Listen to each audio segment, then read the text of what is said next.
Hello, everybody. I am Aaron Wheeler, and it is Champ Chat, the show that is not shit. Unlike another guy that presents on this channel, okay, we bring gold in this channel, okay. We don't bring shit. That guy named what was his name? Oh yeah, Josh Anthony.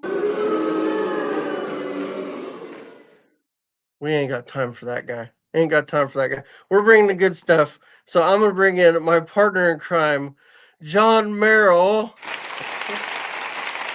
Hey, I can tell you're going to have too much fun with those. I'm gonna have him wait till you're gonna be over it. You're gonna be over it here real quick. He's going to pop up in the chat in a minute because he I would have know he heard it. is, and I'm The gonna bat boo him. signal's gone out. When he pops in, I'm gonna boo him for sure. I'm gonna boo him for sure. So yeah, just me and John tonight. Patty couldn't make it. If he was, what do you say? He's gone. He's not at home, is he? I think he said he's off Has he, somewhere. I don't know where he's has he at. gone to Lapland? Is it Lapland? I have no idea. I just know he said he had really crappy signal. So I don't know what he's doing. So he couldn't come on tonight. So it's just me and you. So we're gonna talk about the championship. Got a few in the chat already. Danny D, what's up? And Nick Donnellan, he's always in fool's gold, maybe he says. Yeah, that sounds about right. That checks It's out. not far wrong. Yeah, that checks out. Oh shoot. All right. Well, I guess we can get started. I'm gonna bring this up. Got a share screen ready, or at least I thought I did. Here we go. Pushing buttons. Yeah, you know what happens. There we go.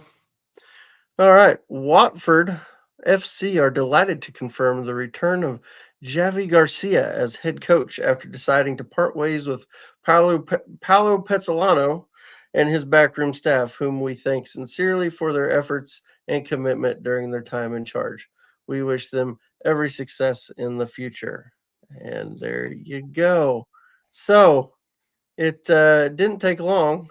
To for somebody to make a move. I actually thought he might get a little more time considering he just got 7 points from 9, but they weren't having it. Yeah, it came as a bit of a shock that because it shouldn't come as a shock. I know because it's Watford, and we'd almost gone 2 international breaks without them sacking a manager, which just doesn't happen. So yeah, the form. If it had been sort of 2-3 games ago, you could actually completely understand it. But like you said, the points turnaround, it was a bit of a surprise, but. Yeah, I just it almost felt like somebody higher up had just gone, oh, we haven't sacked anyone for a while. Right, okay, we better get on that, shouldn't we? But I'm surprised they've got Garcia to go back though. I must admit, he's done well there before. So Yeah, I do not know a lot about him, but was he their manager while they were in the Prem? Did I understand that right? yeah, he was a manager of theirs when they were in the Premier. I think he was the manager who took them to the FA Cup final. I think I may be Really? wrong. Okay. Somebody might want to check me on that, but I'm pretty sure. Yeah, they played some really good stuff under him. And if I remember correctly, when he left, it was all a bit of a surprise then. Um, so yeah, I'm a little bit surprised. I don't know what he's done in between and where he's been before, Yeah. but to me, it just seems like they've gone back to an old trusted hand that they know well. Right. It just seems weird. It always seems weird when clubs go back to somebody that Hmm. they got rid of. You know what I mean? Unless he left. Now I don't know what the uh um what their reason was for letting him go last time, whether he left or whether they sacked him. But it just seems it's always weird when teams, especially a team that does fire managers a lot. I mean, seems odd to go back, but I mean, if they feel comfortable with him, I guess, you know. Yeah, you got to see it from the other side is the amount of turnovers in managers that Watford go through. You would Hmm. imagine most people have been a manager at Watford and left be a little bit scarred by the experience and probably don't want to go back. So there must be some sort of relationship between the ownership and the people. He must enjoy it. He must get on with them. So Hmm. yeah, he's got a That's big job on his interesting. I hand though. guess I can. guess I could look it up, but see what he's done since then. If he's done anything. Let me see if I can pull it up on FOTMob real quick. We can just have a quick look over at what he's done.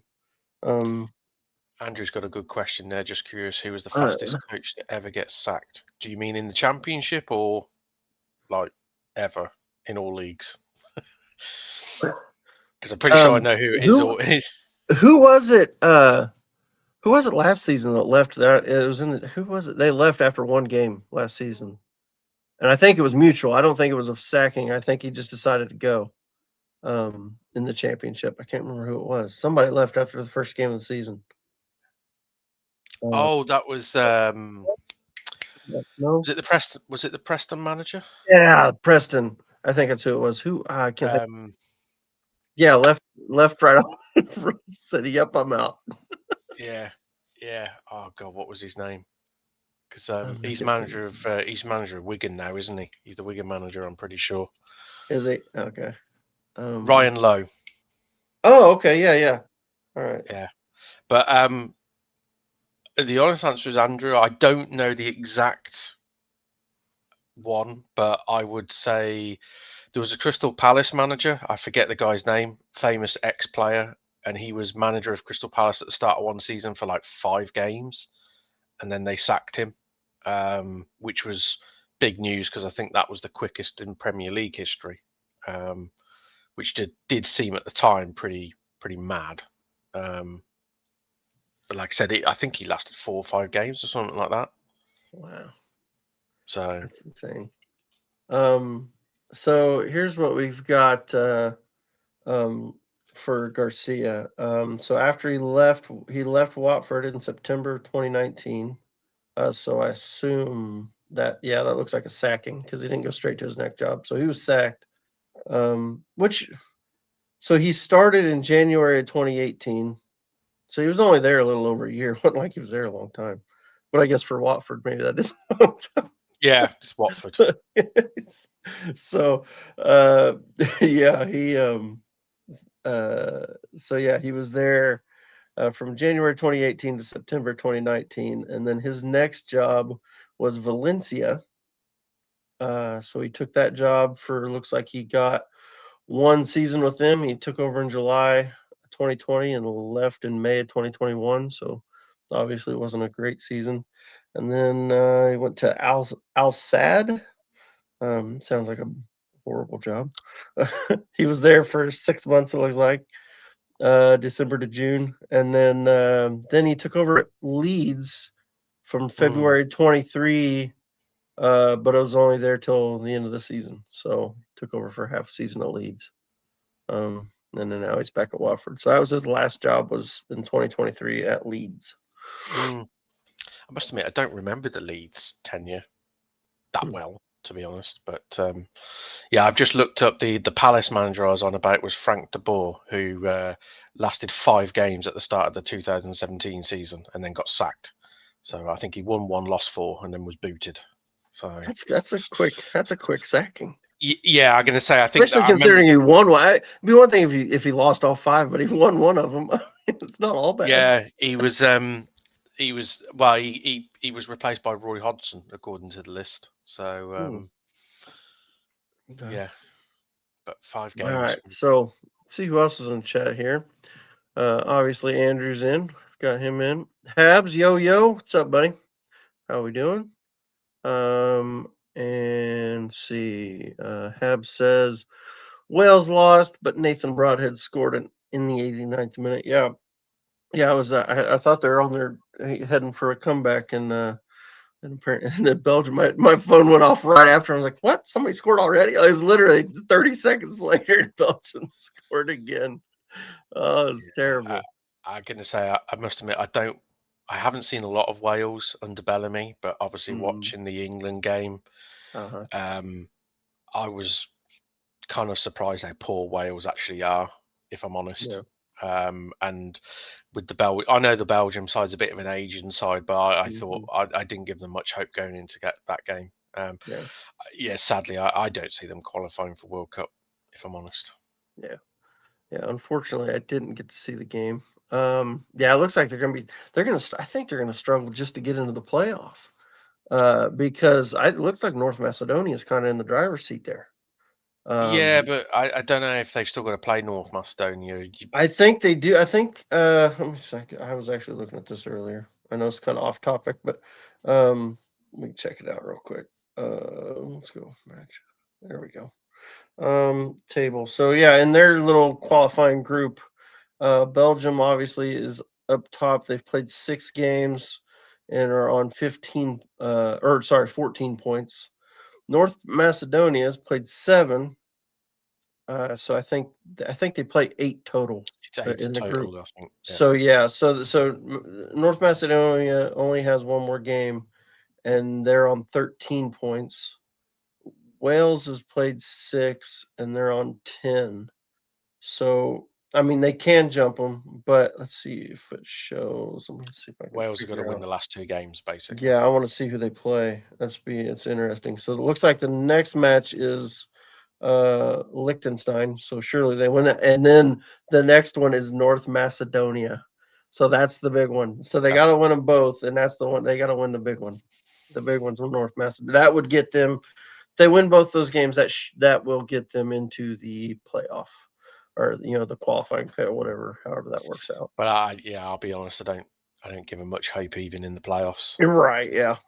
Just if you have a look at around, there's quite a few of the other qualifying groups. With being honest, there's far better teams than Wales that are probably going to be in that playoffs. Well, I think one of them sounded like I was hearing somebody was talking about I was listening to a podcast. They were talking about Scotland, and I think because they're probably going to be in that, or they could possibly be in that playoff as well. And they were kind of saying the same thing. Is they actually think they might be in trouble if they end up in the playoff, because I think looks like Italy is going to be in the playoff. Yeah, I think there's some big teams that are going to end up in that playoff, and it's going to be rough. It's not like the Euros in that regard. I know FIFA keep trying to get more and more countries to go to the World Cups, but the playoffs are quite hard. So Yeah. And they only take the one, right? I think they out of I UEFA. don't need. Yeah, I don't quite know the breakdown of it, but it's it's because it's over two legs, isn't it? I think. Is it over two legs? I don't know how it works. Don't know. But yeah, I think that's the problem that both Wales and Scotland have faced for a number of sort of World Cups now, is that they're good enough to get playoffs, but then sadly fall at the final hurdle. Which the Scotland guys were saying they kind of felt like, I mean, they've still got a chance to win their group. Let's see if I can find them real quick. Just, I know we're way off topic now, but now we're talking about it, might as well check it out. Scotland, let's go. Table. Okay, so they're in so they're in Group C, and they've played 4, and they're tied on 10 points with Denmark at the top of that group, and that group is Denmark, Scotland, Greece, and Belarus. And Scotland just played Belarus and Greece this weekend, or this last week, over the last few days. Beat them both, but they were saying they did not look good in any of those matches. So apparently they're not happy with their manager. But they've still got a chance to win the group. And obviously they've still got to play. I assume they play everybody one more time still, since they've only played 4 games. So yeah, that's what. And then of course that one team. What's that team you like? Oh, England. Yeah. They're probably in trouble. Yeah, I don't even bother looking at it, mate. I know. You're 4 points clear. 4 points clear of Albania. I actually think if we win tomorrow night, we qualify. I think. Yeah, you should be. It looks like it, because you've only played 5 games. Everybody, you play Serbia, I would assume, since they're the only other team that's played 5. We play Latvia tomorrow. Is it Latvia? Oh, okay. Latvia tomorrow, yeah, and then I think it's Serbia at Wembley later on. I think Habs has mentioned it's in November. Okay, gotcha. Right on. But yeah, you guys have only played 5, but you're on 15 points. You've won all your games, so I assume you're going to continue to win all your games. But yeah, so that's where we're at. There's an international roundup. Didn't think we were going that way. Football is football. Gold. This is gold. You get gold on here. nothing like that Josh Anthony guy. Josh Anthony. Hold on. You say his name, he gets a boo. Josh. See, that's what happens. He's just that guy. We boo him all over his channel. I don't even know if he realizes we've got noises. I was playing with that the other night.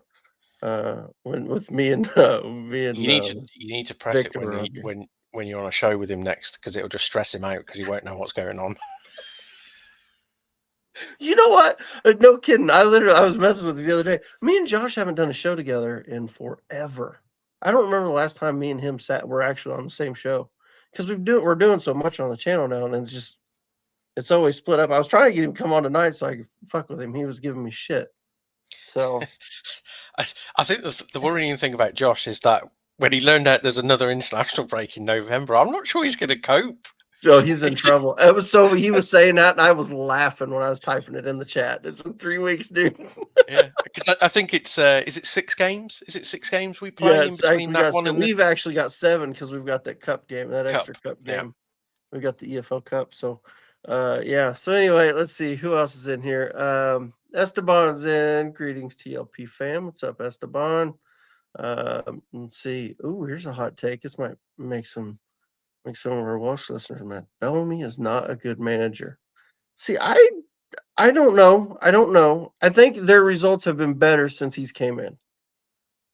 But I think I mean, you are limited. I mean, Wales isn't a huge nation, so I do question what he did to deserve the job, if I'm being honest. I mean, when you're talking about managerial wise, I mean, I know he was at a club before, and then he was company's assistant manager, wasn't he, at Burnley, which is probably where he made a lot of, got a lot of his press, shall we say. But I mean, other than the fact that he's an ex-Wales player, I'm not sure what he did managerial wise to merit the job, personally speaking. yeah, that's fair. And obviously I have no clue. Elizabeth Jones, but as we know, anything can happen in the playoffs. Anything can happen. Anything. It does, but not in international playoffs. It's not likely, but anything can happen. Let's see. Ted Nelson, evening all. What's up, Ted? How you doing? And Paul Kelly. Tell him you can't wait for the next. Yeah, yeah, no doubt. Habs, Josh smashing his head against the keyboard during the internet. He's struggling. He did message us yesterday, and he was like, "This is terrible. This is awful. There's nothing to talk about." He was good. He was having a meltdown in our chat because he could not find anything to talk about. Yeah, I mean, it's a weird one, isn't it? Because you had the 2 international breaks quite close to each other this side of Christmas, and then after the November one, we don't have one till, I want to say, February. I think it is, isn't it? Is it February or late January or something? It's something like that. So it's like we kind of have 2 really early breakup for international, and then we seem to just go into this huge long slog where, a good half of the season gets played. So yeah, I'm not sure. I don't know. They don't even show it on the matches going forward. Probably because nothing's scheduled. They don't know who's going to be scheduled doing what yet. So nothing doesn't look like anything's scheduled. Let's see what else we got in the chat. Maybe no one else wanted the job. Ooh. It's a fair point, but you would have thought there might be somebody out there, surely. There's plenty of people who would take that job. There's plenty, surely. Bellamy is about as good as Southgate, and Southgate got Middlesbrough relegated from the Premier League.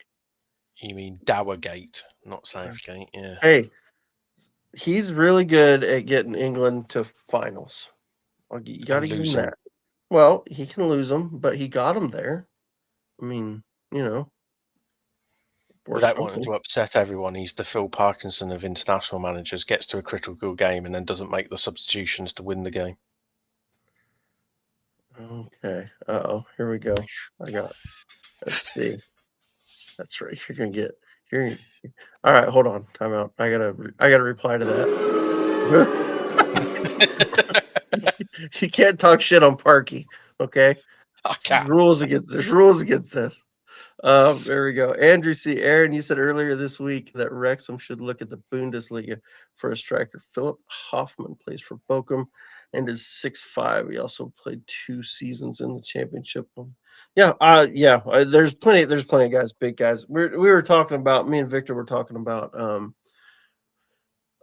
just kind of what could happen, what we could be looking at in the transfer window. And I was thinking what I'd like to see us do is bring in somebody who can be a backup or an alternative, another Kiefer Moore, basically. So if Kiefer was to go down or miss some games for whatever reason, we've got somebody else that can play that role, another big target man, because right now we just don't really have that. You know what I mean? And you can tell when we're playing without him, it doesn't work as well, for sure. Yeah, I think the interesting, if we walk away from sort of actual targets for a moment, the thing I'll be interested in regards to you guys will be if you actually do any business in January, because I think if you're hovering around, we say that 14th, 15th position, and well away from relegation, but not miles away from the top six, but a gap. I'm not 100% convinced you spend too much money in January, because January is a tough month to do business and you always overspend or overpay, shall we say, for players. I just wonder whether you guys then at that point make the decision of, okay, well, instead of blowing 5-6 million on a player or a couple of players in January, for example, you save that 5-6 million till the summer, because it'll go further and you'll probably get better bang for your buck. So yeah, I agree. But I think we're going to spend. I think they'll look at it like, if let's say we were in 14th. I think that's too. I think they'd be a little too worried that could go the other way. And you know what? Let's just go ahead and start now. And here's the thing. And Sean Harvey talked about it in the interview he did with Fearless and Devotion.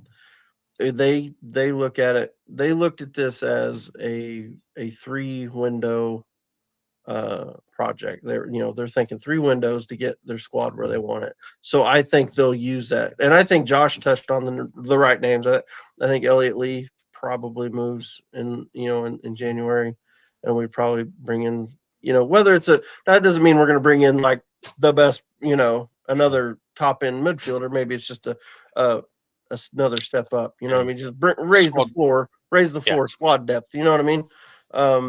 So we may not go and splash big money on a big signing, but I could see us bringing in 2 or 3 in January. When I say I don't see, whether you do, I think you'll sign a couple no matter what. It's just a question of, the difference of spending probably like 5-6 million and say 12 million or something. I think the position at the table will dictate how much they want to push the boat out in that regard. Mm-hmm. I did see. I was watching Ben Bloom's show. I think he put it out today. It was either today or yesterday. He put out either hot takes or whatever it was, or bold predictions. He had us. He said he thinks we'll spend another 10 or more in January. He thinks we'll go for it. So that'll be it. It'll be interesting. So what we do. Let's see who else we got in. Patrick Oden. He's in. We have 3-window plan that includes January. Yep, that's kind of what I was thinking, Patrick. Let's see, and we're still talking about. Let's see. Hold on. Wait, where'd that go? I would pay to see Josh manage a team for a game. Pay-per-view for sure. Can you imagine? Danger! The arms going everywhere on the touchline with danger being screamed out. He's flying. Yeah. Just everything. His hair's all over the place. Danger! With his defense looking around saying, all right, danger, but what do you want us to do, boss? So good. Let's see, Andrew. Kiefer Moore scares me. We will be lost without him. Yeah, I agree. I think we just don't look right without him. We need that big central guy that can, even when we're not hitting balls up to him, he just moves center backs around. Like, he's just so physical, and he takes up space, and they have to cover. You know what I mean? They can't leave him alone, and he drags people all over the place. He's a fantastic. I think he's fantastic, even if he's not scoring goals. His frame in the size, the size of the guy, you almost need to have two guys covering him. One that will go body to body, and the other guy that will be just behind to try and pick up the scraps. So you can never really afford to leave him one on one. Vault made type striker if we're going to go big ram route for number 9. Is that the one that's at Newcastle? The one didn't he just go to Newcastle this summer? Yeah. I have no idea what he's done. I remember the name though, because he Started came out very of well. he came out of the Bundesliga too, I believe. I don't remember what club he was at, but I think he was a German. Okay, well let's guess let's move on a bit here. I think we've that's where we're at. So Watford obviously made the change. Any other managers you think? I mean, probably not in this window, but maybe the next one could be in trouble. I think the Norwich manager is up Yeah, there. yeah, I think he's got to be.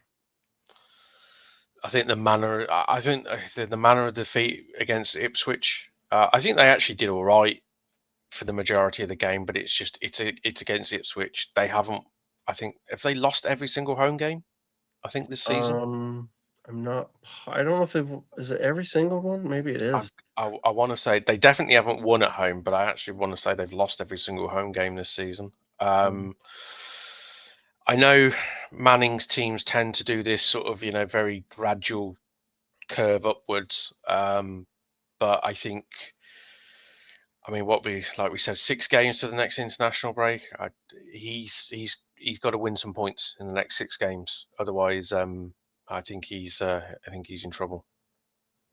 There we go. All right, so here's the table. Let's see where he was. Where are they at? I think they're right below us, aren't they? Yeah, they're down the bottom. Yeah. Yep. Wrong end. Yeah, wrong end. We're not all the way at the bottom. Easy, John. Easy. Okay. Easy, fella. I said that without actually meaning it as a dig either, though. Hey, that's all right. We're gonna get to the form table here in a minute. We'll talk about at the bottom. Okay, Yep. teams at the bottom. So anyway, yeah, Norwich is right below us in 19th. Yeah, they've in their last 5 drawn 2 and lost 3. They are not in good nick at No. the moment. So yeah, I can't imagine. I mean, I don't know. I mean, how long do you let a guy go? And what do you think he needs? Let's think. What would he need to get? Out of the next, I think it's 6 games till the next window. What does he need to get to keep his job? I think it's a bit of a double-edged sword, really, because I think in the case of Manning and Norwich, I think that obviously points is a must, but also I think they need to start seeing some sort of plan, philosophy, style, because at the moment I think a lot of the Norwich fans will say that there doesn't seem to be any sort. He doesn't seem to have introduced his own stamp on the side. They're a bit of a nothing side. There's no, they watch them play and there's no sort of rhyme or reason to what they're doing. So I think for them they've got to sort of pick up some points, granted, but also they need to start seeing how a Norwich Manning side is going to look. Over the next 6. I mean, if they sort of blunder through the next 6 games and say win one, draw a couple and lose the rest, I think he's had it. I think he's probably got to the next 6 games. I'd say he's got to win bare minimum of 2, possibly 3, or if he only wins 2, he's got to draw quite a few games and not lose the. Mm-hmm. Yeah, But I for don't know what sure. their next 6 fixtures look like. I mean, that's the thing. We can pull that up real quick. Let's go to Norwich and fixtures. Okay, so they've got where we're at now. Okay, so they've got Bristol City this weekend at home, and then Derby, Swansea, Hull, and Sheffield Wednesday. He's got to get some points there. Yeah. Those are some games he should be getting. Boy, I mean, he actually really ought to be getting decent points all out of that 6 games, I would think. Actually, there's one more than Leicester on the end of that. I missed one. So yeah. I think the normally you would say the home games are the ones where you could see them pick it, but obviously they've not won at home, so I think they'll look at obviously this, even though they're terrible at home, you'd have to say, Hull at home is a game they have Yeah. to look. Hull, I think, are the worst side away from home this season. They're Mm-hmm. bottom of the away team. Derby away is not a bad fixture. You'd like to think they'd get something out of that. I mean, the Mm-hmm. Bristol game will be interesting because obviously it's Manning against his old club. Old team, yeah. Bristol are not, they're not quite on fire as they were early in the season. They've had a bit of a wobble in the last sort of 2-3 games. Swansea away will be tough. Yeah. And obviously Leicester will be, Leicester's gonna be tough. Yeah. yeah. But But I'm with you though. Hull, Sheffield Wednesday, and Derby. You gotta be looking to get some points out of those games. You know what I mean? yeah. I would look at those fixtures and say, well, okay, the two straight away that you say you've got to win is the whole game and the Sheffield Mm-hmm. Wednesday game, Yep. and then you'd say, can we? You should be looking to take something from Derby away, whether it be a draw, Mm-hmm. but you could also nick it. Mm-hmm. Swansea away is tough, but you'd say, you might nick something there, like a point or something. The one that you kind of write off, I would say, is the Leicester one. You just kind of say, well, if you Yeah. get anything out of that, it's great, but you're not expected to. But the thing is, if the previous games don't go to plan, he might be going into that home game against Leicester needing a result, which is not going to be the ideal scenario for him. Yeah. My kids are yelling at each other outside. They're fighting. They just got home. Sorry about that. I don't know what's going on. It sounds like we're about to have a fight between my two boys. Duke it out. Builds Okay. character. Yeah. I mean, that's you know what? They're funny you say that. The other day they were arguing. They come inside and my youngest is crying and my oldest is like, he can tell he's smirking and it's like, Dad, we were fighting, man, and he did this and I was like, well, finish it. And they both looked at me like, and I was like, go ahead, finish, duke it out. See tell me who wins. And of course, then it's like, oh well, we don't really want to. You mean It's you like, called oh the okay, bluff? okay. So knock it off then. You know what I mean? Uh, yeah. Let's see. Okay, so let's go back to the table. So obviously, real quick, we've kind of already did this last week, and obviously it hasn't changed. So you got Coventry up top, Middlesbrough behind them. Coventry with 19, Middlesbrough with 18, Leicester on 16, Preston on 16, Stoke, QPR both on 15, West Brom and Millwall both on 14, Ipswich and Bristol on 13. Then a bunch of clubs on 12, all the way back to you guys. So from Watford to Birmingham, all on 12 points. Southampton on 11, Wrexham on 10. That's 8 for Norwich and Derby, 7 for Blackburn, and then 6 and 6 for Wednesday and Oxford. And of course, Sheffield United, all the way down at the bottom with 3 points. How long does he get before they start asking questions? Who, Mr. Wilder? Yeah. Oh, it's a good one, really, because they've put themselves in a bit of a predicament because obviously getting the old manager back screams, okay, we hold our hands up, we made a mistake. They've almost got to give him more time than they probably would normally. Yeah. But he turns it round. He's too good of a manager, to be honest. You'd think so, surely. Yeah, yeah. They've I mean, got Watford at home this weekend, so yeah, it won't be. The one thing is a Wilder team. They will not be pretty. I mean, it's like you look at mhm, those three. You look at those three fixtures: Watford at home, Blackburn away, Preston away. mhm, You would not be surprised if they won every single one of those three games 1-0 and mhm. just absolutely, shithoused it out. Typical Wilder ball, and all of a sudden, three games on the spin they've won. That's completely possible. But again, it starts with the Watford game is big. The Watford game is big because they cannot afford to lose that. And you would arguably say, of all the teams you didn't probably want to play this weekend, it'd probably be Watford with the new Watford. manager bounce. Yep, for sure. Yeah, because so obviously, so their next 6 is, as you said, Watford, Blackburn, Preston. Then it's Derby, Coventry, and QPR. I'd feel like obviously Coventry, if they got anything away at Coventry, I mean, you gotta be pretty happy if you get anything there. Um, QPR at home. I mean, I don't know.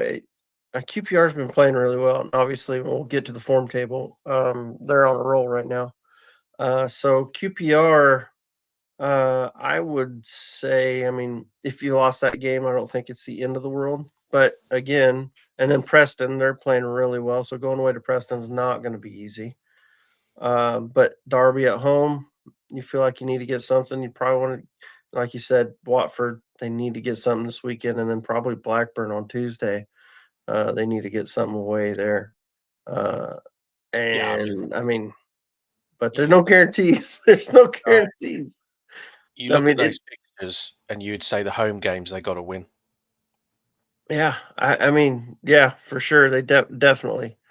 Yeah, so that'd be Watford, Derby, and QPR. Yeah, if they could win those three, I think they're okay. But man, if it keeps rolling, and like you said, if Watford get a bounce, and they Mm. lose that one, and then lose at Blackburn, and then it wouldn't be unbelievable to lose. They could lose the next three, and it wouldn't be that wild. Yeah, Like, I mean, it's not wouldn't be surprising if they lost all three of those games. the thing, not even a loss, but could you imagine a situation where they have to go to Coventry away and they haven't won any of the previous four games? Not they Yeah. might not have lost, might have got three Right. draws and a Yeah. loss, if you know what I mean. Right. But if they go into that Coventry game having not won a game in the previous four, there won't be, the fans won't ask questions because it's Wilder and he's one of them. But the media attention around it, Oh yeah. there'll Yeah. be a lot of noise coming from outside, and the Hmm. pressure will mount without a shadow of a doubt.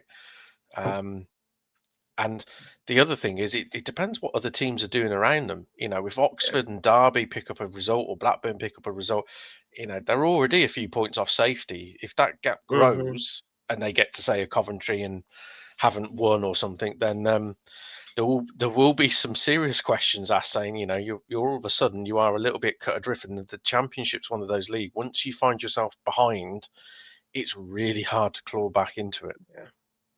Yeah. And they're yeah. I mean they're I don't know. They're it's weird. It's still weird saying that like you'd expect them to lose because coming into the season you just kind of felt like they were one of those Mm, teams.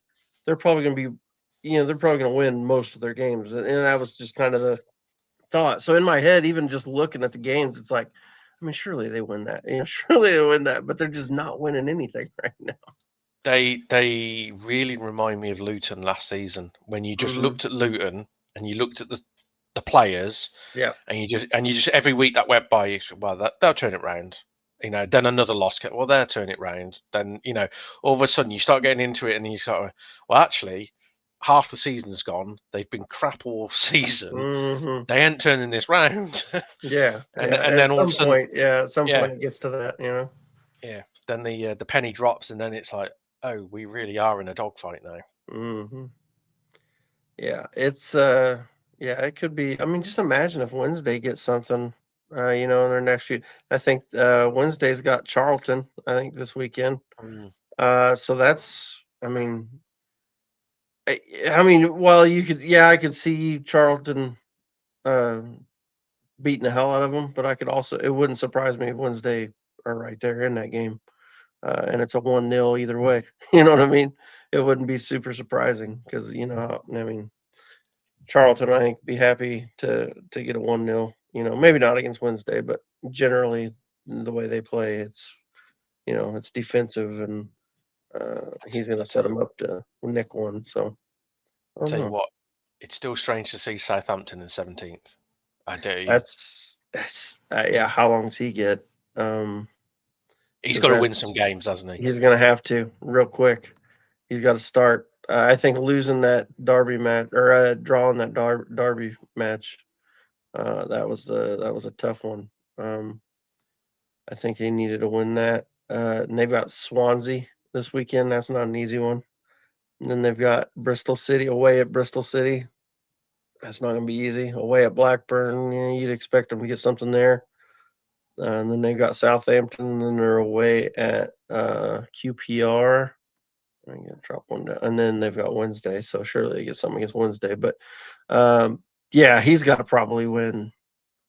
God, he's got at least won 4 of those, probably, right?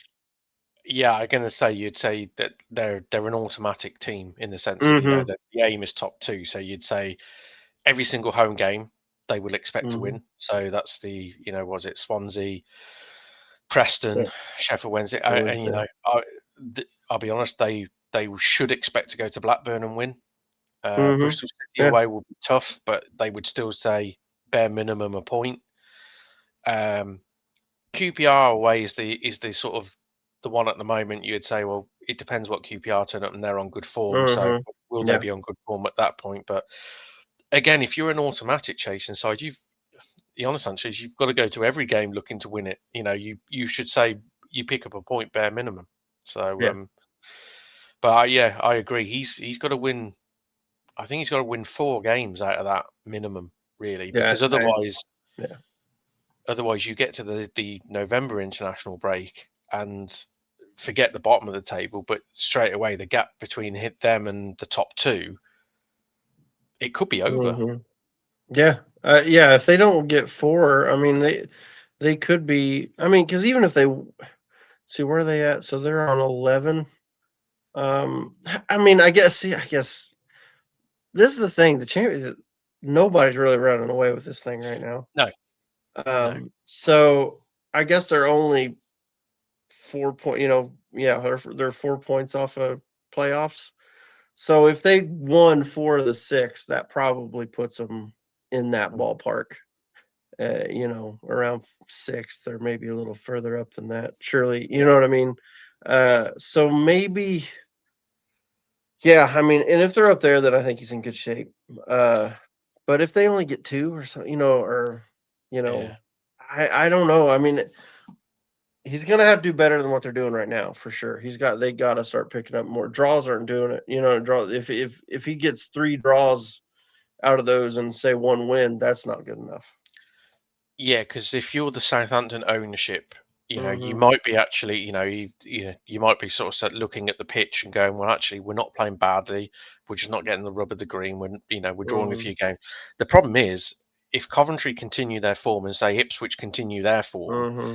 I mean, they're 8 points behind Coventry now. The thing is Mm-hmm. that the ownership will look at is in the next international break, if that gap has gone up to 15 or 16 points, for example, Mm-hmm. then all of a sudden they're going to start to panic because all of a sudden it's like, well, that gap cannot get any bigger. Otherwise, Right. we You're are not talking catching them. playoffs. Yeah.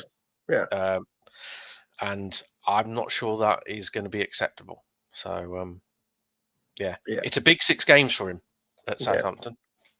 Yeah. For sure. It's going to be massive. All right. So we've talked about it a little bit. Let's talk about let's bring up the form table. I've got one. Let me bring that up. Um, so there we go. And there we go. Okay, so here's the form table, and this is for the last 6 games. So, and what this is, guys, for the chat, if you're not sure, the form table is just how you've performed over the last 6 matches. So this isn't obviously not the actual table. This is just how well you've gone over your last 6 matches.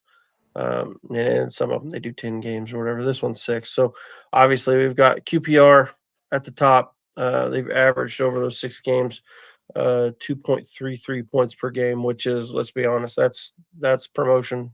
Mm. If you average that over a season, that's promotion for sure. So yeah, they've won 4 and drawn 2. Sorry, and then right behind them is Coventry. They've gotten 12 points out of their last 6, and that's 3 wins and 3 draws. Ipswich in third in the form table, so they're starting to come on. Mm. Although they did lose one there. So they've got 3 wins, 2 draws, and a loss. And 1.83 points per game over their last 6. And this was surprised me. I was surprised there were so few teams that were on 1.5 points per game or less. Because it's only above. It's just the top 4 teams. Leicester's the last Mm. one that's above 1 point. A point and a half per game right now. So I wonder. I feel like this is going to be another one of those low. I think it's going to be a low threshold to get in the playoffs this season, unless some teams really start turning it on. I think the thing is with the championship, it's notoriously to do peaks and troughs, isn't it? It's Yeah. you've got those 4 at the top of the form chart now, Mm-hmm. averaging that. The thing is, I bet you if you look in 6 games time, it's a different 4, but they're Yeah, probably averaging the same amount. So that's probably true. yeah, but Um, though I don't think Ipswich will drop. If I'm yeah, honest, I think they're going to be there. yeah. So Wrexham and Middlesbrough both on 9 points over their last 6 games. That's 1.5 per game. That's it's pretty solid. I think we're for us that's us starting to figure things out. Hopefully that improves a little bit. But I mean, to be honest, I know Josh was talking about he's tired of the excuses and this and that. I tell you what, if we just kept on that 1.5 the rest of the season, finish somewhere around 12th or so, that wouldn't hurt my heart any. I think I'd be pretty happy with that. Let's stay in the division. Speak of Keep. the devil, and he shall appear. Oh no. Oh no. Oh no. This guy. We talking about? We talking about that guy? That guy right there? Is Yeah, that Josh Anthony? that it. Get this guy out of here. We ain't got time for that guy. We ain't got time for that guy. We need to block him. Need to block him. Um, let's see what we got here. Pittsburgh Rockville. Dude, such a welcome streamer. Missing seeing our lads play so much over this long break. Yeah, I hear you. I hear you, Rocco. Yeah, these international breaks are awful. It's awful. Oh shoot. Let's see. Get some of these. I kind of got away from the comments tonight. Yeah, QPR is playing great after a 7-1 loss. Yeah, that's what's wild. Yeah. They lost 7-1 to Coventry. Got absolutely battered, and then they've just gone on a run. I mean, wow. Yeah, I mean, it's insane. it's a bit eerie, isn't it? Because they were 7-0 down. They bring on Kone. He grabs a consolation goal. He then doesn't go out the side since, and they suddenly start winning They're games. flying. And he is key to how they've been playing. Yeah. So yeah, he's stepped up very well, I have to say. Yeah, me too. He surprised me. He has surprised me, and maybe he shouldn't surprise me, but um, I mean, we knew he was a good player. I just be honest, the way he finished last season, and I know a lot of people put that on the manager that they brought in the second half of the season. But he just kind of disappeared there for a I while, must I and he must had admit, some injuries that were kind of coming back and forth. So maybe that affected him more than we realized. But yeah, I thought, yeah, maybe he was a one hit wonder. Maybe he's, but who knows? Yeah, he's impressed me. Obviously, he's been impressive this season. I think the one thing with Coney is I remember we played Wickham, and I think it was his first game back, and he was on the bench, and he came off that game, and he didn't look fit at all. And I think I remember seeing them about 5, 6 games later, and he looked just as unfit in that game as he did when he came off the bench against us. And every game I saw him for that, and he just didn't look fit for the rest of that season. He just didn't. I don't know whether it's they brought him back too soon or whether he was not fully Mm-hmm. healed. I don't know what it was, but he just didn't seem to have that same explosive mobility. Yeah. So No, I'll tell you what. I tell you what really turned me on him was their game against us. He comes up sick, and they didn't let him play because he was ill. And I thought, man, the biggest. I mean, at that time, that was probably the game of the season because it was kind of like we all knew you guys were getting promoted, but it was yeah, basically us or them. yeah. And for him to come up sick that day and not play, I was like, you couldn't keep me out of that side. It If depends. I'm him, you just could. There's no way. You know what I mean? Just it mentally. I was like, I could be on my deathbed and I would be in that game. Like you couldn't have kept me out of that game. I think the thing is, though, a lot of the time, we don't see as fans these days is that decision's usually taken out of the Take it players away from and the right. manager's hands. The Yeah. medical staff will sometimes make that call and basically say, Mhm. don't, it doesn't matter what the manager or the player says, medically not playing. Yeah. Yeah. I just that one for me that was where I kind of turned on it. I was like, you know what? I don't because it just felt like there's no way. And obviously he's obviously proven us all wrong. I mean, he's played fantastic this season, so can't take anything away from him. Esteban, yeah, the Kone story is remarkable. The guy's hungry for, yeah, it's wild, absolutely unbelievable story. Cannot believe, and maybe they saw the same thing I did and thought we didn't want him. Boy, he would have fit in our documentary beautifully, wouldn't he? It's just that Robin Wright have been all over that story. I can't. So yeah, I would have loved to have him. Obviously, and I actually, and to be fair, I'll hold my hand up. I said I didn't want him over the summer. I was Mm. like, I'd rather not. But they were at the time though. I think they were still talking about 7 million or something. They were still talking like it was going to be big money. But I think they ended up getting him for what, like 2 or 3, 2.5 or three or Yeah, it something. It was. wasn't bad. Yeah, they in the end sort of everyone played their bluff a little bit. They thought they were going Hmm. to get big money for him, and all of a sudden Just never did. materialize. And Which I mean, how do they got to feel not taken? I mean, it was what it was rumored they were offered at least 7, maybe more mm, in January and didn't take it. I mean, God, that's yeah, for a League One team. That's a lot of money. You know what I mean? For them, you think that'd be a lot of money to turn yeah. down. Yeah, and So, especially when you look at them now, where they're languishing down the bottom end of hmm, the League One, just sack the yeah, manager, and yeah, it's almost like a complete rebuild again. yeah. Oh, see, Michael Wolff saw Josh too. Boo. Oh shoot! All right, let's get back to this form table because there's a certain team I wouldn't mind looking. There's some, John. We've got 18 teams on this list, Hmm. and not one of them say Birmingham. No, What is I'm not. going on there? All the way down in 22nd in the form table. What's going Yeah, on? yeah, What? we've not been good. You've not been good. You've got actually worse than I thought. To be honest, I didn't think you guys had been that bad. I didn't realize you'd lost that many Yeah, games. I think the thing is the fixture schedule hasn't been kind to us. Hmm. It looks that's the thing.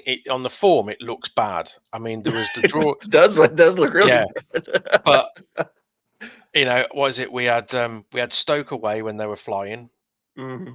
which they were beating everyone. Yep. We obviously had Leicester away, and we had Coventry away, all in a Yeah. row Those basically. are And it's tough. just Yeah, like that's tough. I defy any team to go to all three of those and get results. And we played every single one of them at the worst possible time as well, when Yeah. all of them were sort of bang on it. Um, the one that stinks for me is the Sheffield Wednesday one, because I went to that game and I watched the Sheffield Wednesday Coventry game recently, where Coventry Hmm. absolutely decimated Sheffield Yeah. Wednesday. And the parallel, this is going to sound daft considering they absolutely walloped them and we drew 2-2. Hmm. The parallels between our performance in the first sort of half against Sheffield Wednesday and the Coventry one, mirror image. We both were absolute. They were done. They were toast. We were 1-0 up. We were absolutely cruising, and it was a question of, are we going to score 5 or 6, because we were that good.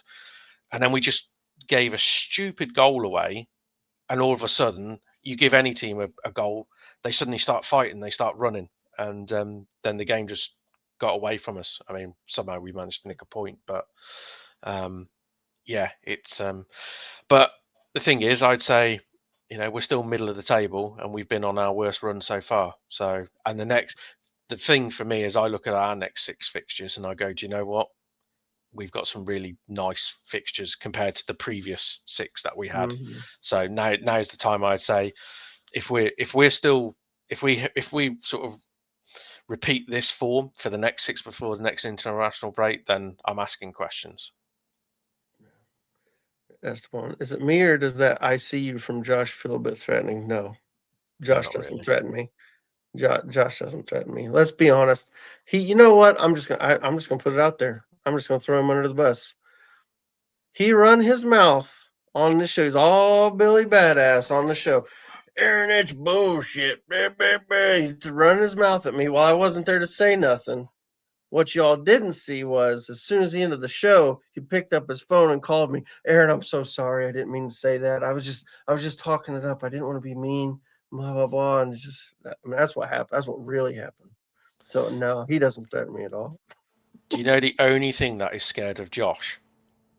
I hope he heard that. That's all. The only thing that is scared of Josh are grey hairs. That's the only thing.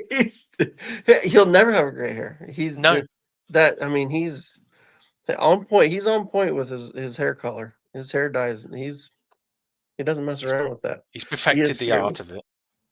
Oh shoot! Yeah, there you go. Danger. Andrew C. Glad Wrexham didn't get Lewis Kumas. What do you think of him? What do you think of him? I mean, I don't know. I'll be honest. I don't know where we would have played him. No, I'll be honest. I know there's a lot of talk that he has played the 10 role before. Mm-hmm. I've seen him playing the 10 role for us. He can't do it. Can't do it. He simply can't. His best position is wide left. That's the position that I think he's most comfortable with. And he's a young player still. So, you know, it's one of those, you don't want to take him out his comfort zone. The thing that I worry about Kumas is I don't see an end product. He's got all the ability and the pace to go past people left, right, and centre, but he can't. His crosses are always, you know, too hard, too low, or right, you know, or he'll shoot when he should pass and he'll pass when he should shoot, and his decision making and end product, which sadly is exactly what Stoke fans said about him last season. That they were all quite excited, and he came in and, you know, he looked like he could beat 3-4 men in just like amazing dribble, but then just pass it straight out of play.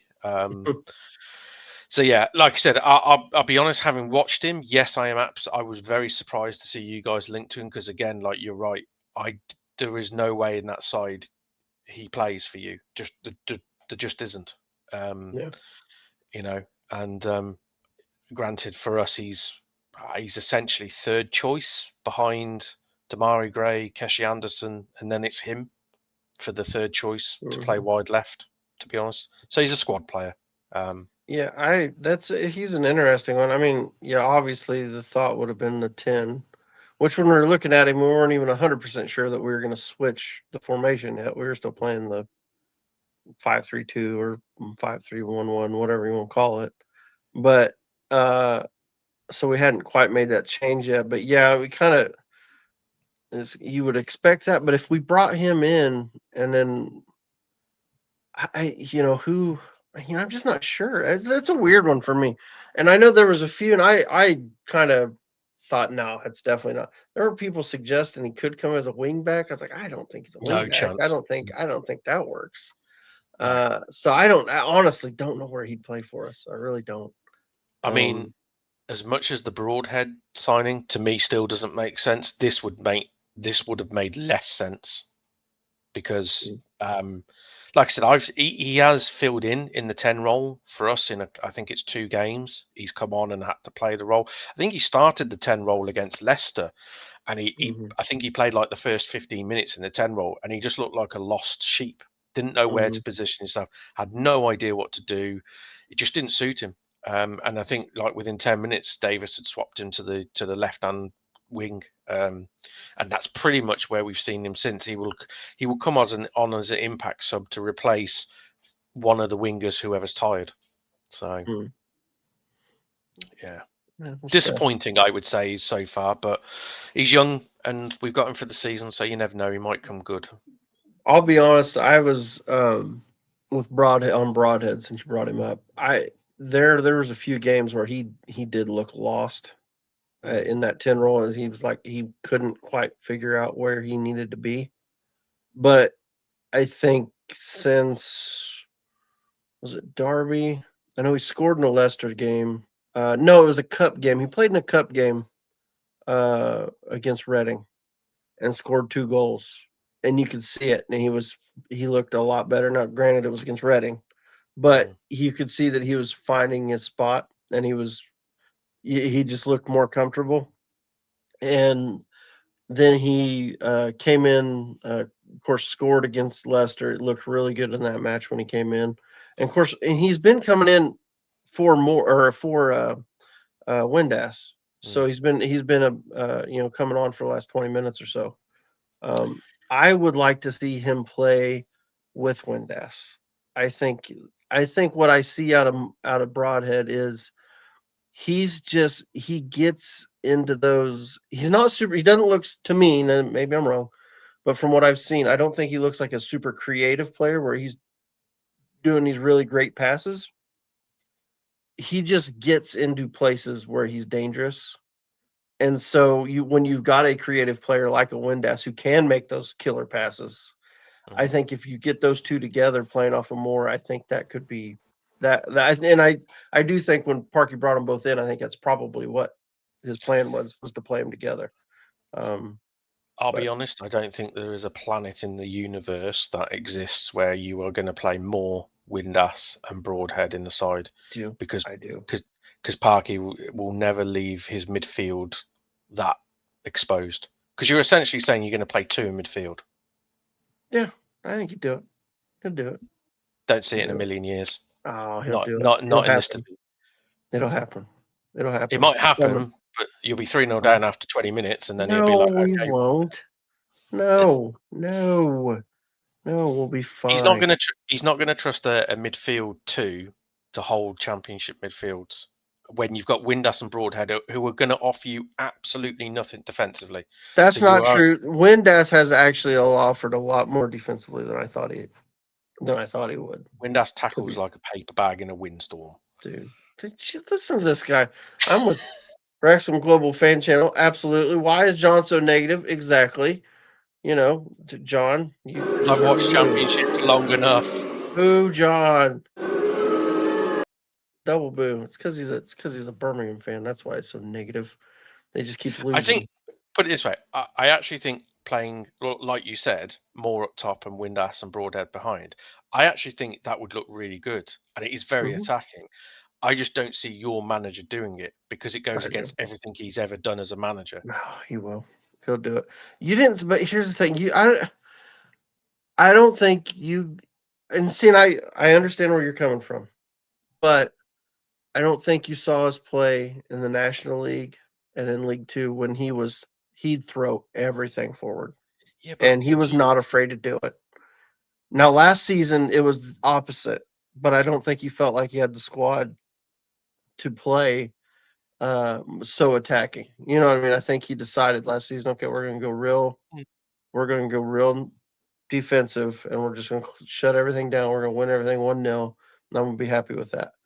But prior to that, we hammered people, and we'd get in games where it was. I mean, we were winning games 5-4 and 7-5. Who was it? We played 7-5. It was just insane scores and just going for it. So he's got it in him. I don't think he's afraid. And plus, with the midfield, if you drop O'Brien, you've got Sheaf and O'Brien as the midfield too. I think that's a good midfield too. I think that's a good midfield too. no mobility. From who? Well, for a start, Sheaf hasn't.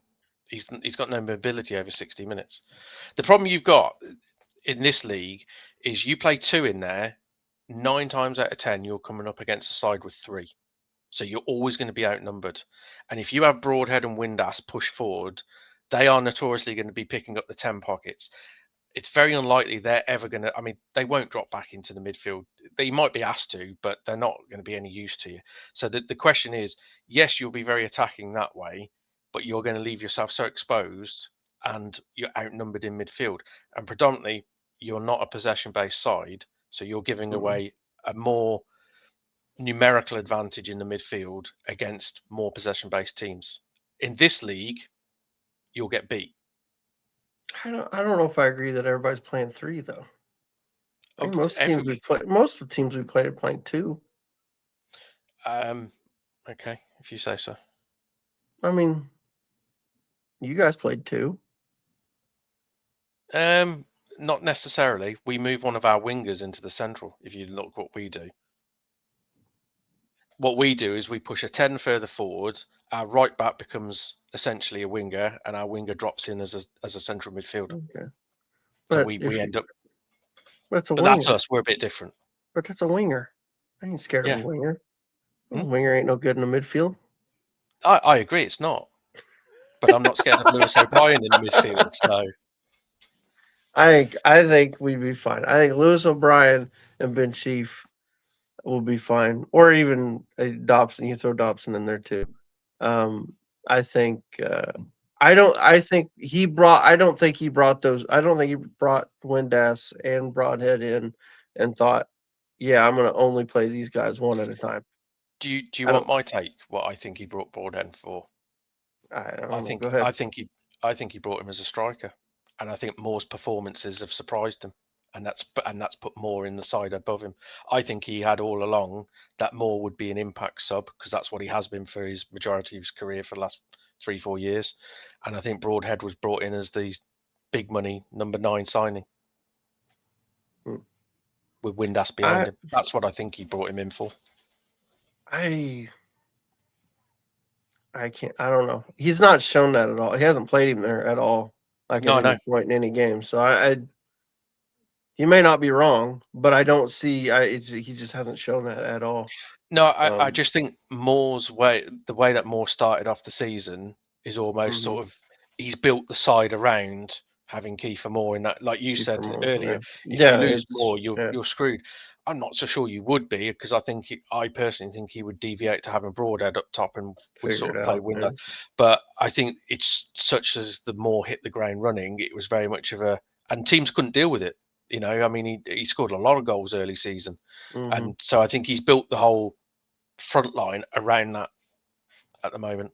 Mm. Um, but then again, you need 2 players for each position. So having Yeah, Windass and sure. Broadhead for the it's Hmm. Windus's injury record, as much as people don't want to admit to it, No, it's yeah, not I know. great. It's not great. Mm-mm. Yeah, he's He's already having missed what 2 games for us or 3. So yeah, yeah, I mean, yeah. um, yeah, I'm with you. I understand. I understand where you're coming from. I just to me, as soon as we got linked to Broadhead, I thought I mean, the plan would be to play those 2 off of more. Like I immediately thought that. And then if you look even in our preseason games, he started trying uh the box move, basically what we're playing now, the Mm. whatever 3-4-2-1 or whatever you want to call it. 3-4-3, however you want to look at it. He went to that. And I just think I'll be honest, I think he'd have gone to it already, but they've I think Dobson has been a surprise. I think he's played so well in the deeper role that he hasn't had to make that change. And O'Brien has played so good Mm. further forward. But I always kind of thought he was bringing O'Brien in to play deeper. Um, and then when I mean, Sheaf, that's where he was going to play. He was always going to play deeper. Mm. So that was, that's no surprise. The only Um, way I ever see him doing something like that, of playing those 2 behind Moore, is if he's got 2 defensive ratters, as I would call them, in midfield. So like a Rathbone and a Dobson, somebody that essentially can do 2 men's running in that midfield because mhm, they will be needing to. That's the only way I think he does it because then he's going to want that security of I've got a defensive base that, when we lose the ball and we've got mhm, 3-4 of our attacking players in the final third, mhm, the defense is going to need cover, yeah. and especially with your wing backs doing that, you will leave yourself very exposed. So he'll Mhm, want that safety net of 2 defensive minded, high energy, high stamina that will run, 120 minutes for you. That's the only way I see him doing that, which is not Lewis O'Brien and it's not Ben Sheaf. mhm. Yeah. Well, yeah. We'll see. Yeah. See, MB 47. Yeah. Even in the cup game, we played Broadhead and Lee behind Smith. Yeah. I mean, it was. I think. I'm with you. I'm with you. I think, or with MB 475 here. I'm with you. I think. I think Windass and I think playing Windass and Broadhead together. I think that's the ultimate plan for me. That's what I'd want to do. And I get the point. Now, I do remember saying though. I think it was on one of the tactical shows. I did say I could see him playing O'Brien up there, especially in a game where he wants to be a little more defensive and not too attacking. You play O'Brien because he's more of a midfielder type. You know what I mean? He's that. Mm. So he's. But I think what we're seeing is, and Donna says it right here. O'Brien hasn't shown that he can finish, and that's been the issue there because you feel like if Broadhead is in those spots, he's probably putting some of those goals away. Now you can make the argument: would he be in those spots? Would he create? Would he be aggressive enough to make the plays that O'Brien did? Maybe, maybe not. It's an interesting conversation for sure. I think the issue you have with the O'Brien, it's the catch-22 is yes, he has missed those chances getting forward, but the thing is, it's the midfield duties he does which gets him in the side, Yeah, because he does drop back into midfield. He is a midfielder, so yeah, you're majority of the right. time he is a central midfielder where he breaks into the box. You can't ask Windass or Broadhead to do that because they just simply can't play central midfield, and that's why he picks O'Brien over Broadhead. Mm. We'll see. We'll see what he does. I mean, you might be right. He may never do it. I just wouldn't be. I would not be completely surprised if we showed up at Stoke and he had them both in there. It would not surprise me if he said, "Screw it, I'm putting them both in. Let's go." I wouldn't do it against Stoke. That's one thing I wouldn't do. Yeah. Their Maybe midfield surprised me. maybe Oxford at home. Oxford, yeah, you could see that where you would like to think you're the superior Hmm. side. Yep. Stoke did when we played Stoke away. I was I was actually surprised at their physicality. They're a big side all over the pitch, apart from the wingers. The wingers are like nippy. Everyone else is like big, strong, Hmm. powerful, fast, and yeah, the midfield is yeah. We struggle with their midfield because they just basically just ran over us. To put it bluntly, they just ran over us.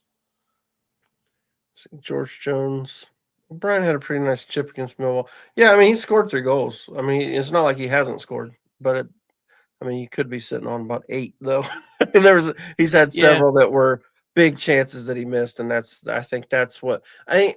It's the fact that there were such glaring chances where he's one on one with the keeper, and Mm, it's like, come on, you got to finish that. You know what I mean? And he's just not. And so it's a glaring thing mm. because it was such a big chance. I think I that's think why. the thing is, I'll tell you what. I will say that I'll say this. It does seem like a really good balance though with the way we've been playing it. mm, I think we do look. I still want to see it the other way to see what it looks like, but I do think it has looked good. I think our the way they've played together has looked really good. mm. But I don't know. We'll see. I think I just want to see it. I want to see what it looks like the other way. mm. I think the one thing I would say in O'Brien's defence as a player, Mhm. um, I think a lot of people seem to be not getting on his back, but he's missed the chances, blah blah blah. It's like the thing is, Lewis O'Brien is not a goal scoring attacking Mhm. midfielder. He never has been. Right. Right. So you're essentially expecting him to do things which isn't in his game. Lewis O'Brien is a Yeah. midfield general who sits in the sort of central midfield in the sixth role and dictates possession, dictates games, See, essentially. that's why I want to move him back and Yeah. put Chief, put those two together, and let the other two. And here's the thing: you could. But like I said, I think because Dobson's been so good, he hasn't really needed to make that change Mm, yet. You know what I mean? To me, I think he probably thought when he was putting this team together, he probably for me it's just from outside looking in. Obviously, can't read his mind, but outside looking in, I think he thought, okay, we get Sheaf in, we've got O'Brien, and you've got Broadhead and Moore. I think that's probably the four that are or sorry, not Moore, Windass, Broadhead and Windass, and I think that's probably the four. The two attacking midfielders, two defensive midfielders. I think when he was building it, at least when I was seeing it come together, that's what I was seeing. mm, And but like I said, I understand why he's done it the way he's done. Because I mean, O'Brien's been great. It's just the mm. finishing hasn't quite been there. Yeah, But he but runs like mm, crazy. I mean, he runs constantly. and so he's been fantastic up front. He's created those big chances for himself. So yeah, I don't know. It's like I said, it's one of those things. We'll just have to see if it ever comes. If they ever get to it, what it looks like. So I guess to finish up this form table, I guess for us, Stoke, all the way down in 20th there. So they've not been great. I think they're No, on 3 draws. Kind of in a bad, not great form right now. So maybe we're catching them at a good time. Of course, maybe they're looking at it as, hey, we just got this international break, gives us a chance to reset. They're gonna look at it and say, okay, let's turn this around. They got a home game. But we've been really good on the road this season, so I think we can. Uh, I think we'll be in good shape. I think it's a winnable. I think it's a game we can win. I don't know if we need to win it, but I think it's a game we can win. I think honestly, if we went there and got a point, I don't think it's the end of the world. I can say point away at Stoke is not a bad result. Not a bad point, yeah. Yeah, Stoke away is notoriously just it's a One. disgusting place to go. Yeah. As in, like, the game. It's not Stoke in general. just Johnson here just shitting on Stoke. Yeah, well, it is Stoke, to be fair, and I'm a Birmingham fan, so we don't particularly like Stoke. So yeah. Oh shoot! Well, let's see. What else did I have on our list of goodies to talk about tonight? We are kind of getting up there in time, though. The weekend fixtures. We could go through those real quick. Um, let me go back to Font Mob and get the fixtures. Let's see. Let's see. There's a tasty one on Championship. Friday night. Yeah. That is a tasty one. Okay, let me. Oh, I need to share screen, don't I? Forgot what I'm doing. Touching buttons. Don't mind me. Here we go. All right. Okay, so let's go to matches. Let's get up to there we go. All right, Friday, October 17th, Middlesbrough and Ipswich. That is a dandy. What do you think of that one? I honestly don't know. Part of me thinks I think Ipswich go there and steamroller it, because I think before the international break we're starting to see Ipswich gather pace and momentum. Mm-hmm. I think Middlesbrough have overperformed, but equally, Friday night under the lights after the international break, the Riverside will probably be as packed as it can be these days. Yeah. It'll be a tough game. It'll be a tough game. It's one of those where if you told me it was going to end 1-1, I would not be surprised. Or if you told me it was going to end like 3-1 Ipswich, I wouldn't be surprised. The one thing I will guarantee you is Tuber Akpom will go back for Ipswich Town and score against his old club, Middlesbrough. That's just guaranteed to happen. There you go. There you go. Yeah, I think that's a fun one. That's interesting. It does seem like two clubs. It seems like Middlesbrough's kind of dropped off a little bit here lately. And Ipswich are obviously starting to find their form. I know Middlesbrough's they're still in second, I think, in the table, but I think they have drawn a few games. I don't think they've been quite as hot as they were. So yeah, it'll be an interesting one. To see how that. So we uh, got that, and then Saturday morning we've got Oxford and Derby. Oxford are probably going to look at that one and think, okay, we need to get points here. We need to I get tell 3 you what, points. that's a relegation 6-pointer, isn't it? Yeah, Let's be that's honest. kind of That's a proper, yeah. the Gary Rowett derby as well. The manager of yeah. I So mean, that one's that one's ending 1-0 one way or the other. that's just guaranteed to end 0-0, isn't it? And Maybe it no could one's be, happy. could be, could be. There you go. Then we got QPR at home to Millwall. That's interesting. I know that could be an interesting one. Of course, QPR has been in good form, like we've talked about. They're flying at the moment. Top of the form plate table. They're gonna look, playing at home. They're gonna think they could get all 3 points there. The one with that one is it's a London derby. I don't know how much of a fierce London derby that Mm. is, but yeah, you kind of form goes out the window in derbies, doesn't it, a little That's bit? fair. So, but Yeah. like I said, I don't know how fierce that derby is. I've got a feeling it's not particularly that bad. So, Yeah. Okay. Then we got, and this will be a big one for Southampton. Southampton at home to Swansea. hey, Swansea obviously playing pretty well this season. Southampton struggling. They need a win. Need to get one. um, let's see. And then you guys are at home to Hull. Surely you get 3 points there, right? we should do our home form and their away form, but you never say never. But Mm-hmm. yeah, I'd like to think we'd win that. Yeah. And then it's Charlton at home to Wednesday. I mean, Charlton's going to expect to get something out of that one, but I mean, Wednesday probably got to look at that and think, okay, if we're going to get some points somewhere, this could be one to get some points at. Yeah, I mean it's yeah, it's if there was any outcome for that, I would say a hotly contested 1-1 draw with Nathan Jones and Barry Bannon having a fight on the sideline. That would be the perfect game for me. Two little dwarfs having a fight on the touchline. Okay, Coventry at home to Blackburn. Surely they win this 5-0 or something stupid like that, right? I'm gonna say that's the one that everyone's gonna have on their bet slip of for the accumulators Yeah, of, this of, is, so of the so guaranteed Blackburn home definitely win. wins at 1-0. So Blackburn Yeah, definitely wins 1-0, right? Something like yeah, that. exactly. Yeah, but no, surely that Coventry roll them over. Yeah. Norwich at home to Bristol. Obviously, we've talked about Norwich's home form's terrible.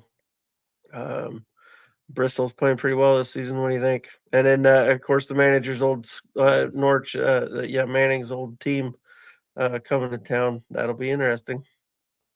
Yeah, I must admit, I kind of lean towards Bristol on this one. I just fancy them. I think Everything so points too. at the moment that Norwich are just struggling like hell. Shit. Yeah, they're shit. Yeah, yeah, yeah. um, Chef United at home to Watford. Like you said, they need 3 points. But Watford could get the manager bounce. That's an interesting one. Mm. Yeah, Uh, they just got to win, haven't they?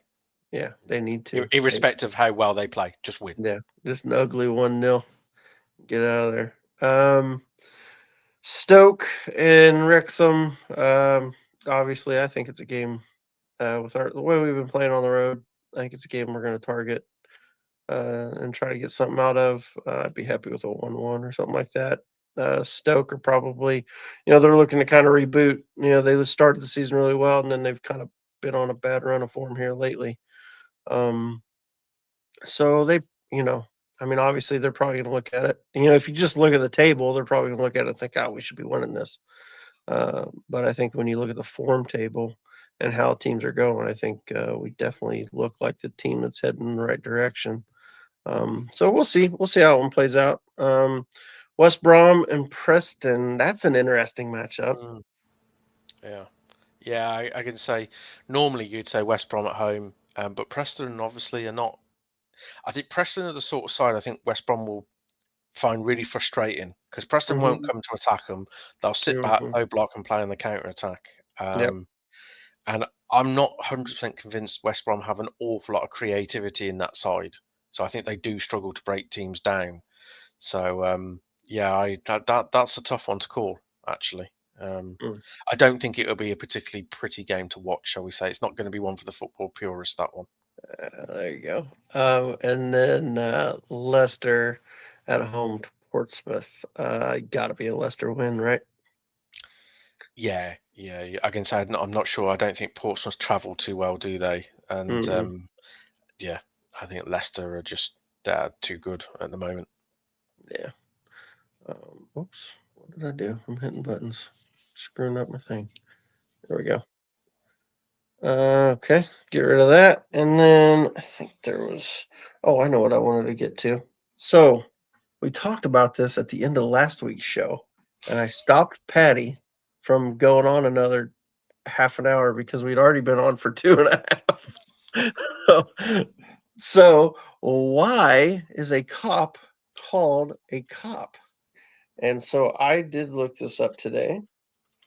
And this is what I came up with. So the cop is called that because it's a shorthand name for Spion Kop, which is a hill in South Africa that was the site of a bloody battle during the Boer War. In 1906, after a new standing embankment was built at Liverpool's Anfield Stadium, local reporters noted its resemblance to the steep hill and dubbed it the Spion Kop, in honor of the many Liverpool soldiers who had died there. And then, of course, several other teams have kind of went on to that. So it's named after a big hill that had a big, nasty battle in the Boer War. Which I don't know what the years were for the Boer War when that was late 1800s, I think. Does that sound about right? I don't know. Yeah, I'll take your word for it. Yeah, I'm looking it up. Yeah, it was 1899 to 1902. So yeah, It's more Ken's down. era really than ours, Yeah, isn't it? yeah. Ken probably remembers a lot about Yeah, that. He yeah, probably, if we should have just asked Ken. That's right. yeah. Good call, man. Poor Ken catching strays. He wasn't even here. Oh shoot! All right, buddy. Well, we've been on almost an hour and a half. I think that's all we got. That's all the stuff I had for the day. We got any more comments? Anybody got some stuff in here? Yeah, Andrew says QPR Millwall is a tasty matchup. Esteban, have a beautiful night, everyone. Thank you. Later, Esteban. Glad you could come in and say hi. Yep. And then let's see. Here's an interesting question. After Wrexham and Brum, what other games will you watch? Depends on whatever. I usually watch all the championship games that are um, on Paramount Plus. So whatever games they cover, usually they cover 5 or 6 games a week. So obviously I'll watch Wrexham, and then I'll spend the rest of the day watching the rest of the games. So that's what I usually do. So I don't know which games they are yet, but obviously the Friday night game would be one I'll definitely be watching. That'll be an interesting game for sure. Mm. How about you? Got any you're looking at? I'll be honest. I don't tend to watch an awful lot of championship games unless it's a fixture which takes my fancy. Mm-hmm. I will say I don't watch an awful lot of Premier League, but if it's not a Brum game, I will tend to watch either Man City or I prefer Arsenal these days. I prefer watching Arsenal play. They're not bad. I don't mind watching Crystal Palace either these days. They're not a bad watch. You know what? This is gonna sound random. You know what I've been watching a lot of?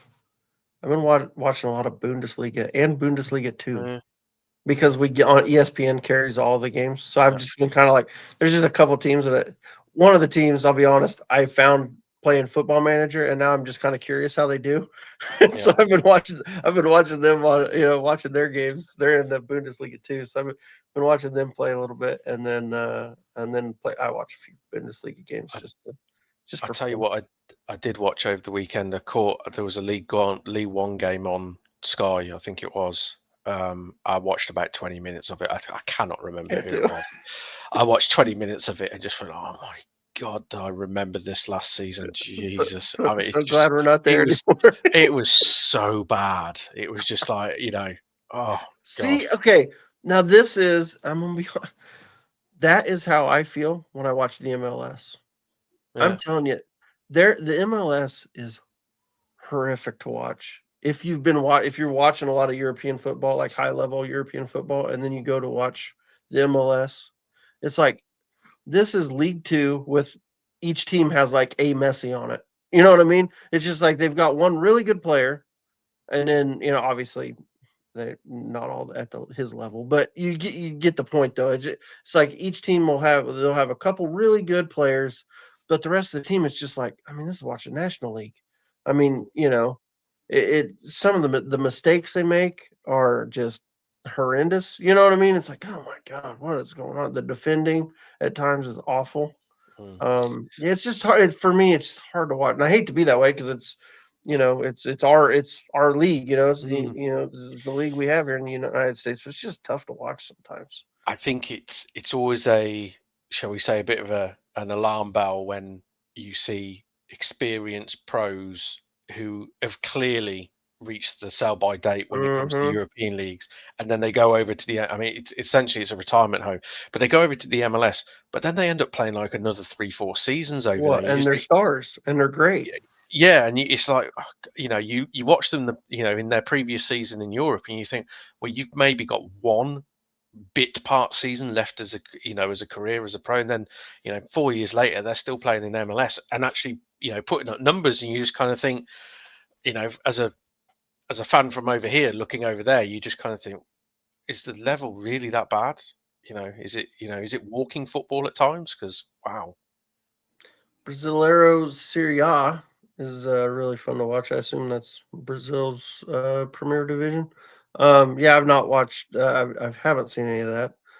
As far as Serie A, I actually have watched. We do get that on Paramount. I could actually watch quite a few of those games. I watch them occasionally. I'll sprinkle one in. I do like to watch. Of course, I follow the U.S. national team, so I like to watch Pulisic when he plays if I'm free. I won't go out of my way to watch it, but if they're playing and I'll pop it on and watch. Who's he Uh, play for these days? it's oh, um no, is not Inter. Who's he at? He's at Is it AC gosh, Milan? is it AC? I can't remember. It's one of the Milan teams, isn't it? Gosh, now you got me by brain farting here because I watch them all the time. Uh, Because it feels like his career kind of really did sort of fall off a cliff after he left Chelsea a yeah, little it's bit. AC. Yeah, Habs. It's Yeah. AC. Yeah. I thought so. You said it, and I was thinking Inter, and I'm like, I don't think that's right though.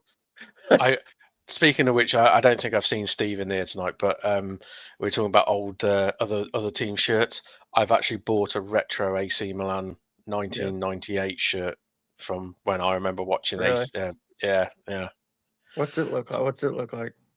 It's the black and gold, black and red stripes with Stripes. the Okay, Opal sponsor. So that's cool. yeah, Awesome. I just remember watching what we call, the Serie A highlight show, Gazzetta Sport or whatever it was called back in the day when I was a kid, and I would just remember seeing AC Milan with the likes of George Weah, and then later on it as Shevchenko at his prime and stuff, and yeah, they were a bit good back in those days. Right on.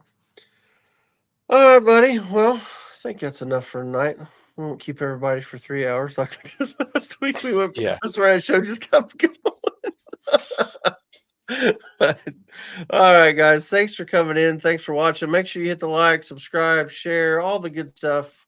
And on that bombshell, we will see you guys soon. I'm sure Josh will have something tomorrow, so make sure you check in and see what Josh is going on. And I don't know. So I think Wednesday we should have footy tips to go through to do those for the weekend. John, you gonna be able to make that this week? uh, probably not Maybe. if it's at the Probably same not. time. Oh yeah, because it's kind of late for you, isn't it? Yeah, Yeah, that's fair. And then me and Victor and I assume Ken will probably be back this week. We'll be doing the tactical fortitude show on Thursday, and we'll be covering Stoke. I'll be going doing my Stoke breakdown. So, um, but thanks, guys. We'll get off here now and let you guys get going. And on that bombshell, we'll see you all soon. see you guys.